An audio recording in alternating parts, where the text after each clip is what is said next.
Hello everyone and welcome to the video. Today I figured I would do just a little short explanation of how the league start is going to go. And so we are going to be league starting accuracy stacking juggernaut. And I'm hoping this league to, since we're losing Scourge, maybe find a different way to scale, which I think I might have found, but I'm going to save the spoilers for the build guide.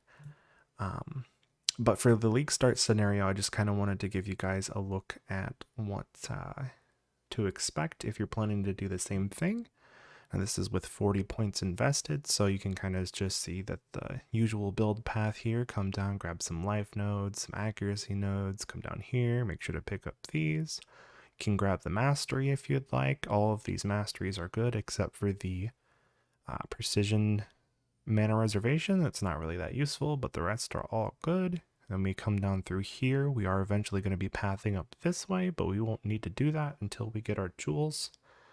So we're just going to go through here so we can take the nice melee strike range and a little bit more accuracy right here. And a little bit of move speed is always nice.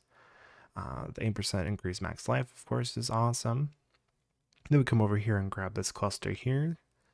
This just gives us all res, flat accuracy, percent accuracy, all good nodes. Again, we can pick up a mastery here if we have a point for it. Come down here, and then this is the new node, precise technique. We want to grab this before we grab these clusters here.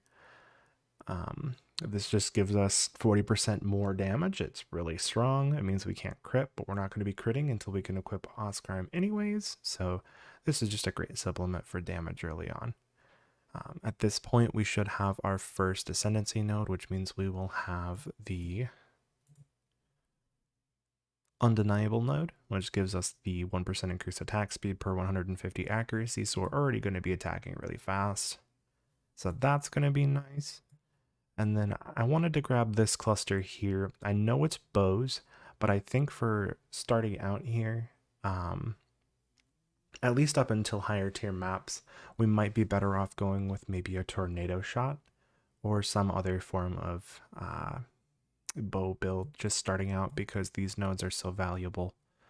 But once we get to the point to where we can drop this, we can drop these as well and switch over to lightning strike.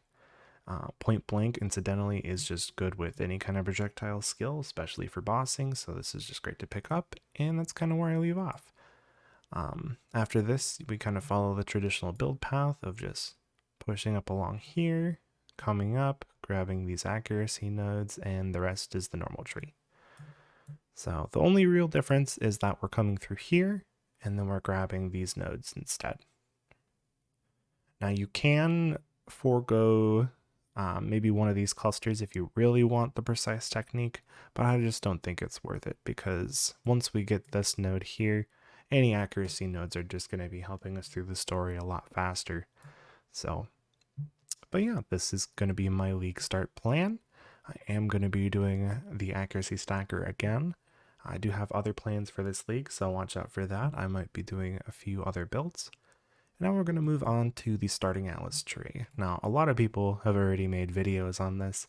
I just wanted to give my take on it, as well as potentially show you guys a version that I will be running after league start, since a lot of people haven't really been sharing that. They've mostly been sharing this. So, if you haven't seen a video on it yet, we start out here. A lot of people grab these nodes because you get additional strongbox and you get additional essence. That's just more rares in your map, which means more maps are dropping. I highly recommend that if you'd like. I don't think I'm going to be doing that just because I don't want to unspec the nodes later. Even though Orbs of Unmaking will be available for 2 regrets apiece, I just don't see the value in these 2 nodes at the moment. So I'm going to skip those, but I will be taking these rare nodes, as that's along the path of my actual Atlas skill tree, so I will be grabbing those. And then we path over here to each of these so that we can grab the maps have a chance to drop a tier higher. Just good for us in early mapping, as well as the Harbinger. And then we just move up along here, grab the scouting reports and the other Keurig node right here, just to get more Keurig missions. And then this whole cluster here is just essentially a chance for maps to drop a tier higher. So this is just good for us in general. Now, once we are consistently dropping tier 16 maps, we're not going to need to do this anymore. Once we have our void stones, we're set. So at that point, we can kind of start to transition over to our other trees. I'm going to go ahead and show you a copy of what I plan to do once I am through the atlas and have all my points. So the main difference here is that unspecking all of those nodes, because we don't need to sustain as much anymore, we're going to be going over this way. Actually, I believe might just be worth, yeah. So we're going to head through here. We'll grab the other Harbinger nodes here. And, oh, looks like it didn't go through here. All right, so it's kind of your choice. I choose to go with these bottom nodes here because they give an additional chance to drop currency shards, but the top one gives you more chance to contain an additional Harbinger, which is always good. Both are good. I just prefer this because I get that guaranteed Harbinger and I know it's going to have this chance to proc these, so. And then we want to grab this node here. It makes it so currency shards have a chance to drop as just flat currency. Those will be great. You know, you'll be getting those ancient orbs or chaos orbs to drop for you. It'll be just crazy. Then we want to path up through here. You can grab the 2 nodes here just because, I mean, if you ever run into the sulfite, you'll end up just getting free azurite, which is always good. If you decide you want to go and kind of use up your sulfite, then you'll be able to kind of do delve without having to actually do it, which is nice for some people. A lot of people that don't enjoy the delve mechanic can kind of take advantage of this. And then obviously we're going to be taking these Harbinger nodes here because Harbinger bosses are very good for value. And then we're going to kind of come down here. I do like to do the Alva missions. I really, really like to do temples. So we're going to go ahead and grab all these nodes here because this gives us the chance for the upgrade tier to transfer over. So when we kill an architect, when we're doing the Alva temples, if we decide that we want to upgrade the current temple, it has a chance of going 2 tiers higher with this. And with this, if we decide we don't like the one that it currently is and decide to kill the one that switches the room, the tier from the other one will carry over. So it'll still go up a tier even though we're switching it over, and it normally wouldn't. So that's just really strong. These nodes here are kind of useless, so don't bother picking them up on the way. If you like essence, any of this kind of stuff, it's kind of worth picking up.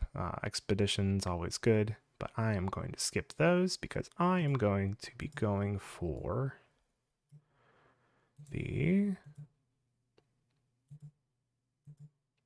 nodes up here. So I'm going to be going straight into the Conqueror nodes just to grab this one here. Cyrus has a 10% chance to drop an Awakened Support Gem. Unique bosses have 25% chance to drop a Conqueror map, which is going to be insane for farming Conquerors. And Conquerors have 25% increased chance to drop Conqueror's Exalted Orb. So if you're farming Conquerors, you really need to grab this node. There's just no reason not to. I mean, this league, more than any, Conqueror's Exalted Orbs are probably going to be a lot more expensive, especially early on, because people are going to want their influenced gear and they're not going to have a really good way of getting it for now. I think later on in the league, after people have kind of set up their farming strategies and some people set up the farming strategy for this, they are going to go down. You're probably going to see lower prices than most leagues because of this ability to target farm them now and being able to, of course, farm the maps for it. I don't think this node is worth grabbing. I know 20% quant and 20% increased pack size is amazing. The 20% chance for Eldritch bosses to drop a Conqueror map is pretty good if you plan on doing the Eldritch bosses as well. But I'm going to go ahead and skip it. I don't plan on juicing early into Endgame. I may change my mind and grab the Sextant modifier here, but if you're a Sextant roller, of course, grab the Sextant modifiers have an additional use. That's just good value for you. But then we're going to come down here. These nodes are really good if you don't want to do syndicate, but you want to get the syndicate missions for free. You can just grab this little cluster here, and you'll just, every time you complete a map, you'll get 10 experience for one. But what I want to focus on here is coming into here. The only node I don't want to grab is the increased chance to find Eater of Worlds is good. We don't want the chance to award double progress. It is a 10% chance, it's really good, but the rest of these nodes are far more value. 50% chance for an additional altar means we're just going to be running into them a lot more anyways, getting more of the currency, and then this node here makes it so the currency just has a chance to get duplicated, which is really strong. So we get a lot more chances to kind of mess around with a new currency, and especially if it's valuable, we're playing in trade, so that'll be a nice little bit of extra stuff. And of course, I mean, the chance for the boss to drop Forbidden Flesh is always nice. Then we come up here, and we're just gonna grab all these Maven nodes. Every single one of them is good. This one here, 20% more splinters found in Maven Crucibles is great. Plus the monster level just means that we can get higher level bases if we do the feared. The synthesized items have a chance of being eye level 86. With the most toys, defeating a map boss just has a chance of giving you, it's similar to this, or it's double progress, but it's double progress for the Maven. It is a little dangerous. I wouldn't recommend this in hardcore because you're not going to know what boss you're going to get, so you could get something that's very rippy. And then over here, just the 25% chance for orbs of conflict to be duplicated is really nice, and the extra chance for awakened gems is going to be great because this is going to be the main way to farm them. So if you're farming Mavens, you just want these. And then again with up here, I would say probably skip out on the top node. I don't think it's worth 2 or 3 nodes to get just a tiny bit of extra chance of getting these maps. But it is definitely worth it to get the doubled fragments from your shaper maps if you're farming those, as well as the extra chance for Watcher's Eyes and shaper items. And you kind of get a little bit of map drop chance as well with that node. It looks like these nodes are all just chance for dropping influenced items, which isn't that great, but not too bad. And so the mechanic that I'm going to be farming a lot is going to be rituals. So I'm going to take a look here. Yeah, we'll grab these nodes because these give us increased tribute. The increased chance to contain 1% is just so minuscule, whereas this increased tribute is going to be really nice for making sure we get all the rewards we want. We want to pick this up, so now every time we have a ritual, which we can get guaranteed from the map device this league, we'll always have 4 altars, so we'll always get the most juice out of each of them. Coming along here, I would recommend grabbing these scarabs nodes, because each of these nodes has an extra chance for bosses in your maps to drop scarabs of any kind. So that could be gildeds, but it could also be polished or rusted. And then this, if you're going to be putting any scarabs into your maps, which is fairly common, it just has a 10% chance to not consume them. So if you end up using wing scarabs and it doesn't consume any of them, that is a lot of value for free. This set of nodes is just really insane, really strong.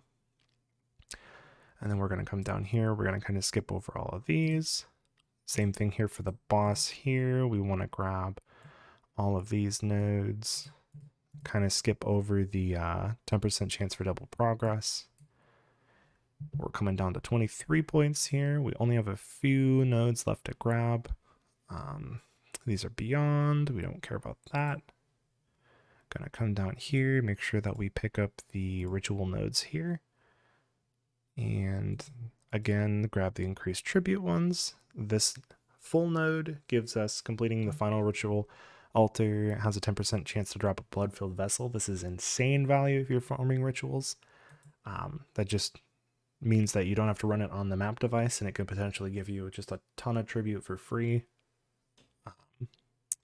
Then we kind of move down here, grab this last set of ritual nodes here, and we've got the chance to reroll 2 additional times. So all of that increased tribute we're getting, we're going to be able to spend it with this. And this one is kind of up to you. Rerolling costs 15% less tribute is really, really nice. I think the 25% increased chance for ritual altars to have special rewards is really strong. So I'm going to go ahead and take those. Originally I did have these selected, but I decided when I was looking through it the other day that these nodes are just far better, especially with all the other nodes that we have already that are giving us increased tribute. And then we come up to these nodes here. I just grabbed these because they're right next to this set here, and just having a chance for more of the new currency to be duplicated when we're already invested into 2 of the boss's trees means, it's just more currency for us. And 2% chance to contain an additional possessing flame wraith. Don't know what that means yet, but I'm assuming that that is one of the new influenced monsters. So most likely going to have a higher chance of dropping more currency, which is also great. And then we have 6 more points left, and we can kind of just put them wherever we want. Again, we can put them into the sextant modifier group here. We have just enough for that. We can go ahead and come down here if we want to do the same thing for the currency nodes here for this boss, and kind of just put them wherever you want. But this is my general path I'm going to be following, because I do plan on doing a lot of maps just to run through a lot of maps, and I feel like Harbinger is really good for that, just running through them really quick. Alvas are really nice and quick as well. I'm going to need to do them to get the tempered spirits that I'll need later on, and they are very valuable. They're like an X and a half if you just get a nice buildup of them. The other thing you can do with your leftover points is, of course, down here you can either get the Jun additional missions, additional Einharm missions, additional Alvas, which would go well with what we're doing up here. So I would highly recommend this 3 set of nodes here, as well as Nico over here. So we can kind of just grab whatever we like at this point, and we're pretty good to go. But yeah, that is my plan for the Atlas. I am planning on farming a lot of bosses, so I'm hoping that this tree will help me out with that. The exile's back. A dirty deal made deep in the dirt. Deep in the dirt. Deep, deep in the dirt. That's what the gold piles mean down there. Mean down there. Mean down there. Think the equipment you're wearing will keep you alive? Looks like shite.